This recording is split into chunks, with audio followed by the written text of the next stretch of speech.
Hello everyone, I am Rajni Meena, Assistant Professor, Government College Rawathatta.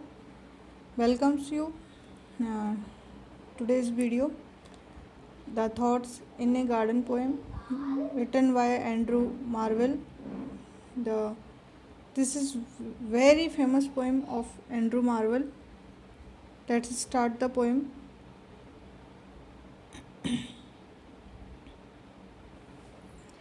The nectarine and curious peach into my hands themselves to reach, slumbing on melons as I pass, and shod with flowers I fall on grass.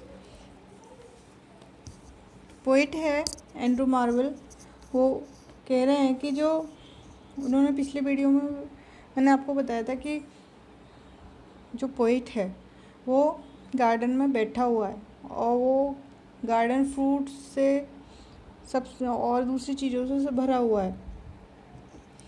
कभी के चारों तरफ जो ripe apples के पेड़ हैं वो हैं और दूसरे भी फलों के पेड़ हैं, वाटरमेलन है। तो जो राइप एप्पल है वो उनके सिर के ऊपर लटका हुआ है और चारों तरफ तरबूज ही तरबूज के पेड़ हैं। तो the nectarine and curious peach into my hands themselves do reach. तो जो आड़ू है और दूसरे फल वो जो पोइट है उनके हाथों में आ रहे हैं और वो अजीब तरीके से उनके हाथों में गिर रहे हैं। Stumbling on melons as I passed and shod with flowers I fall on grass.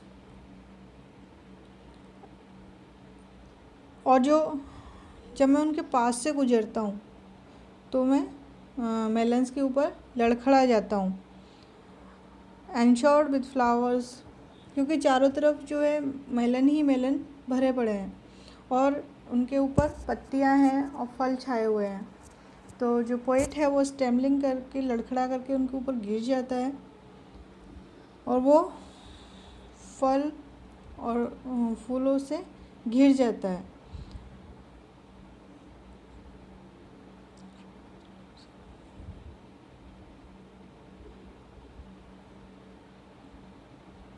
Meanwhile, the mind from pleasureless withdraws into its happiness.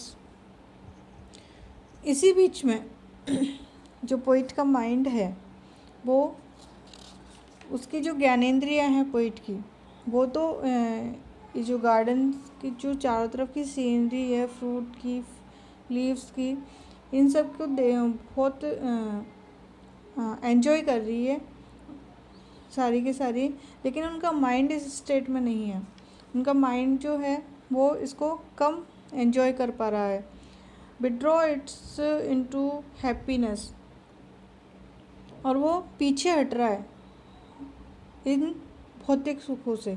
जो उनकी ज्ञानेंद्रियाँ महसूस कर रही है, आनंद उठा रही है, वो उनका माइंड नहीं उठा पा रहा है। The mind that ocean where each kind does its own resembles find. उनका जो माइंड है वो एक ऐसा ओशन है जहाँ पर सभी प्रकार की चीज़ें उनके माइंड के अंदर है।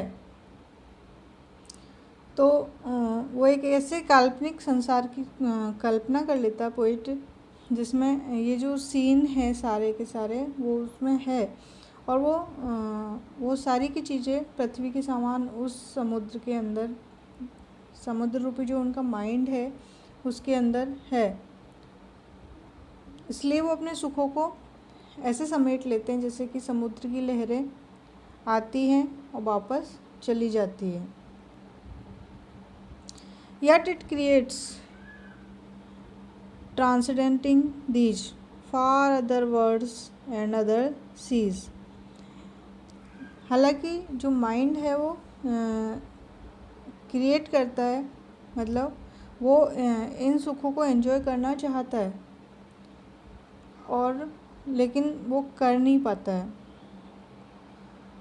तो ये सब जो चीज़ें हैं वो उसके विचारों के अनुकूल नहीं है, उनको वो एक्सेप्ट नहीं करता है।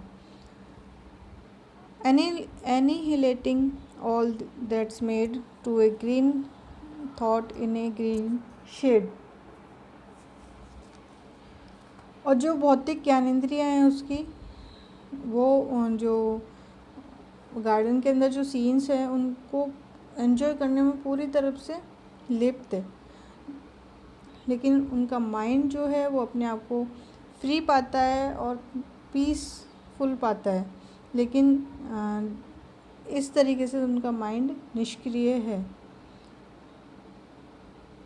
लेकिन वो बहुत जल्दी एक फार अदर वर्ड्स एंड अदर सी, दूसरा संसार बना लेता है, दूसरे ओशियंस, समुद्र, जहाँ पर एनिहिलेटिंग ऑल दैट्स मेड, जहाँ पर ये सब चीज़ें ख़त्म हो रही है, कम हो रही है, to a green thought in to a new green shade, और उनके माइंड में फिर से वो ही ग्रीनरी और जो ग्रीन थॉट है, हरे विचार हैं, वो उनके माइंड में आ रहे हैं ग्रीन शेड में। तो कभी ये कहना चाहता है कि उनकी जो ज्ञानेंद्रियाँ हैं वो गार्डन की जो सुंदर और जो प्लेजरफुल जो सीन्स हैं उनको तो एंजॉय कर रही है, लेकिन उनका माइंड जो है वो एक स्वर्गिक अनुभूति का अनुभव कर रहा है, जैसे कि ईडन के बाग में एडन ने किया था। और वो भी उस समय अपने आप को दो संसारों के बीच में अपने आप को उसने पाया था। Here at the fountain's landing foot, or at some fruit's mossy root, casting the body's waste aside, my soul into the woes does glide। Now the poet जो है वो कहता है कि मैं जो हूँ, कि जब भी वो कभी किसी फाउंटेन के पास बैठता है, फाउंटेन की जो स्लाइडिंग फूट है वहाँ पर बैठता है, या फिर जहाँ उसका पानी बह रहा हो, या फिर किसी पुराने पेड़ की जो काई लगी हुई जड़ है, मैसी फूट का मतलब काई लगी हुई जड़, तो जहाँ पर इनकी जो काई लगी हुई जड़ है उसके पास बैठता है तो वो आनंद से भर जाता है, उसको बहुत ज़्यादा सुख मिलता है, उसकी आँखों को, उसके मन को एक शांति मिलती है इन सब के बीच में बैठ कर के। Casting the bodies vest aside, my soul into the boughs does glide. और वो